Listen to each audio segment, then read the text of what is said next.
മോഹൻലാലിന്റെ ബ്രഹ്മാണ്ഡ ചിത്രം 1971 beyond borders പ്രദർശനത്തിന് എത്തിയിരിക്കുകയാണ്. റെക്കോർഡ് സ്ക്രീനുകളിലാണ് ചിത്രം പ്രദർശിപ്പിക്കുന്നത്.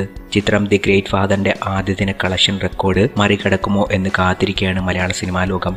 അതേസമയം 1971 ബിയോണ്ട് ബോർഡേഴ്സിന്റെ ചില പ്രധാന രംഗങ്ങൾ മമ്മൂട്ടി കണ്ടതായി സംവിധായകൻ മേജർ രവി വെളിപ്പെടുത്തിയിരുന്നു. ചില രംഗങ്ങളൊക്കെ മമ്മൂക്ക കണ്ടു, ട്രെയിലറും കണ്ടിട്ട് ഒന്നും മിണ്ടാതെ എന്റെ മുഖത്തേക്ക് നോക്കി എന്നും അദ്ദേഹം പറയുന്നു. സൗത്ത് ലൈവിന് അനുവദിച്ച അഭിമുഖത്തിലാണ് മേജർ രവി ഇത് വ്യക്തമാക്കിയത്. ഈ സിനിമയുടെ നരേഷൻ നിർവഹിച്ചിരിക്കുന്നത് മമ്മൂട്ടിയാണ്. മേജർ രവിയുടെ അഭ്യർത്ഥന പ്രകാരമാണ് മമ്മൂട്ടി 1971 ബിയോണ്ട് ബോർഡേഴ്സിന് വോയിസ് ഓവർ നൽകിയത്. ചിത്രത്തിന്റെ ഉൾക്കരുത്ത് വ്യക്തമാക്കുന്ന രീതിയിൽ അതിഗംഭീരമായ നരേഷനാണ് മമ്മൂട്ടി നൽകിയിരിക്കുന്നത്. 1971 യുദ്ധത്തിന്റെ പശ്ചാത്തലത്തിലുള്ള സിനിമയിൽ ഇരട്ട വേഷത്തിലാണ് മോഹൻലാൽ എത്തുന്നത്.